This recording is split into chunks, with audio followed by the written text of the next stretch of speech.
Hello there, my name is Mauricio Galvez, and today we're going to talk about Tenochtitlan and its sacred precinct. Before I continue, I want to make a disclaimer. You shouldn't take this video seriously if you are doing a similar project. This video has some jokes in it and isn't really reliable if you're again doing a similar project. I suffered just making this, so please enjoy. The first structure we have here is the Eagle's House. This is the place where the Eagle warriors would return with their tail feathers between their legs. They would try to train for next battle here, and if they weren't doing that, they always loved doing sacred rituals. The second structure we have here is the Eagles Warriors Precinct. This is where the eagles thrive and sleep, but they aren't your average eagles. Instead of a usual life of resting, they are constantly battling with their enemies, mostly the Spanish, and instead of killing their enemies, they would rather enjoy taking the prisoners and sacrificing their lives to please the gods. The third structure we have here is the Temple Mayor of Tualac and Huitzilopochtli. This is the main attraction of the sacred precinct. The Temple Mayor used to be a little bit longer. This bad boy was a building to pierce the skyline of the city. Not the way I made it. I made the Temple of, let's see if I can pronounce it this time, Quetzalcoatl, a little bit taller, but hey, still looks sexy as hell. But you know what's more fun than buildings? Human sacrifice, and boy did they love it. The twin temples on top represented the gods Tualac, blue pyramid, and I'm having a stroke, Huitzilopochtli, red pyramid. But these gods were hungry, and the only way they could eat was sacrifices of anything: flowers, food, animals, and eventually humans. The victims would be tied to a circle stone, stabbed in the heart, their heads and limbs cut off. They would be thrown down many stairs for a splendid show. Though you think it's cruel, it's okay. They still preserve their heads.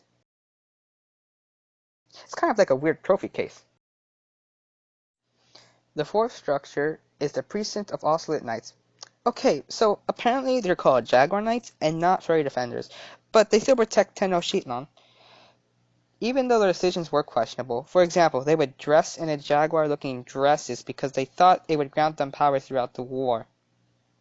Yeah, it's kind of weird, but it's probably because they had multiple concubines that were allowed to drink alcohol. The fifth structure here is the Pyramid of Tezcatlipoca. The Pyramid of Tezcatlipoca was made for the entity Tezcatlipoca, which dealt with the many sky-related things including hurricanes and earth. I should also mention that his face had the colors of a jaguar. Oh, regarding the actual pyramid, it was built facing east-west. Many say the pyramid is a resting ground for it, a lookout for it, to see what has become of his world. Or my favorite theory, wanting a better view of the bodies getting yeeted off the mayor temple. The sixth structure is Coatlicue. This is what is called the Temple of Snakes / Temple of Many Gods. The story goes that the great Montezuma wanted to contain the god Huitzilopochtli, but then decided he wanted to keep all the gods in a single place. This obviously failed. So to counteract this attack, I guess, he then decided to give up and call it Coatlicue, which to him meant snakes, but to other people meant gods. So that's why it's called the Temple of Snakes, Temple of Many Gods. The seventh structure here is the Temple of Quetzalcoatl. Quetzalcoatl is the Aztec god of childbirth. She has long hair, wears a long dress, and half her body is a snake. The name Quetzalcoatl was significant to the city because it dealt with internal affairs within the city, commanding armies, and sacrifices were overlooked with Quetzalcoatl. The eighth structure here is the Table of Huitzilopochtli. Although of its simple structure of 4 stairs leading towards a rectangular table, this is the structure I started with. The Table of Huitzilopochtli is the last thing the victim will hit before being disposed of in the springs of Toza Pilati or a nearby canal. But they won't have to suffer as much, considering its head was already decapitated before being yeeted. The ninth structure here is the Temple of the Quetzalcoatl. The Temple of the Quetzalcoatl is considered one of the biggest structures in Tenochtitlan, although in my model it's tallest due to its birch-like cone top.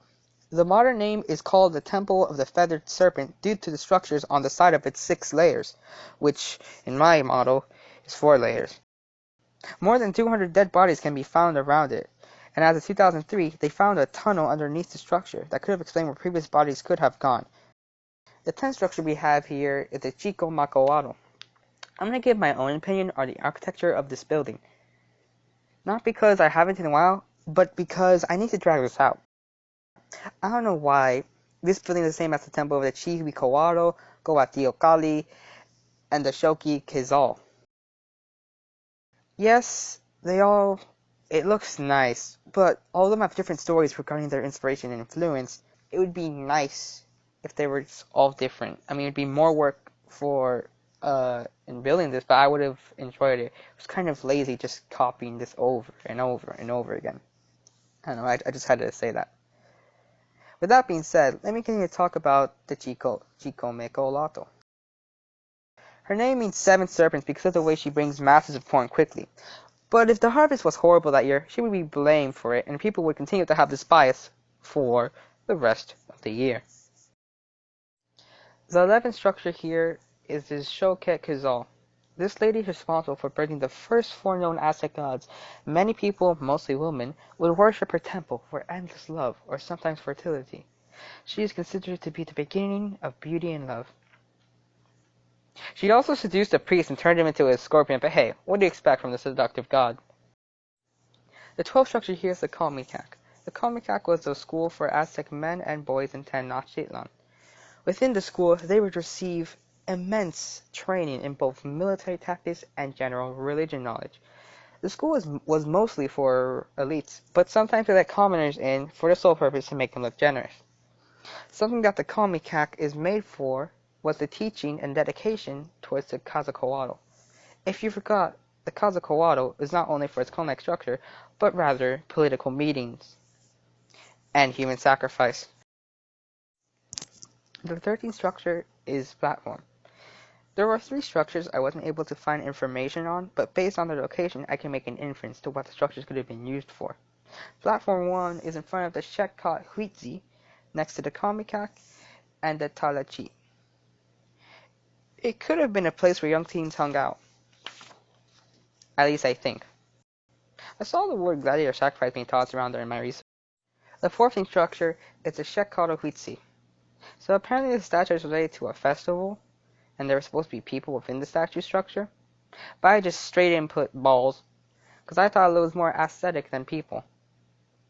Also because I suck at making people in Minecraft. Also, the Shakado is a sour fruit. The 15th structure is the Talachi. You guys remember the movie El Dorado, Lost City of Gold? You know that guy that was pleased to welcome them, but after some time he had doubt and put them through multiple tests, and one of the tests was a game where they had to force a ball through a hole that was on the wall. It looked like sideways basketball, but they mostly used their feet, and they cheated to win. Yeah, that's what this is. Talachi wasn't a made-up game just for a movie, which was amazing. I highly recommend you go see it. It's actually a Mesoamerican ball game that's now called Uluma. And yes, I know my model of it looks small, but if you put the Minecraft block dimension, which is the cube, is 1 meter tall, long, and wide, it's somewhat accurate. Oh, this was the last thing I built, by the way. The 16th structure is the Tenochtitlan-Sacred. You guys ever wonder where they keep all those heads after sacrificing many humans to their gods?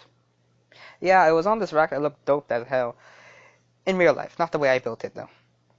At first, I thought it was a torture device, so I was pretty close. Then I thought it was a water supply, and the fence was used so that nobody can steal. For a good 5 days, I kept this thought through my mind, thinking they must be nice. After doing some research, I was completely wrong.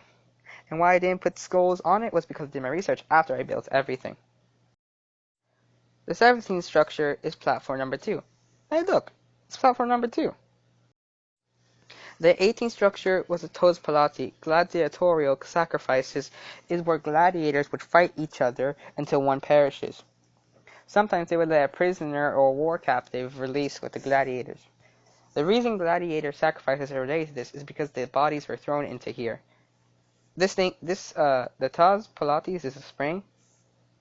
And yes, I know there's no water in it, but, research after. The 19th structure was the tallest building I made, but then I made the Temple of the Quetzalcoatl, so second, but second's still good. It was called the Temple of the Sun. Now, the Temple of the Sun was made for the Aztec sun god, Tonatiuh. Wow, what a surprise. There's also, that's also the reason why the temple is facing the way it is, which is east. Hopefully. The 20th structure is the big platform. I didn't see you there. Probably because you're blocked by the Sun Temple. I mean, look at him. He has everything you don't. You're dumb and you're small, and you'll never live up to him. If you guys like the third platform, you're just like him. The 21st structure was the Tenochtitlan.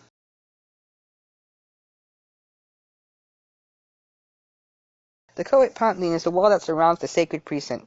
It's no use for defense, it's no use for decoration. It was just there to make the place look special. It was called the Wall of Serpents.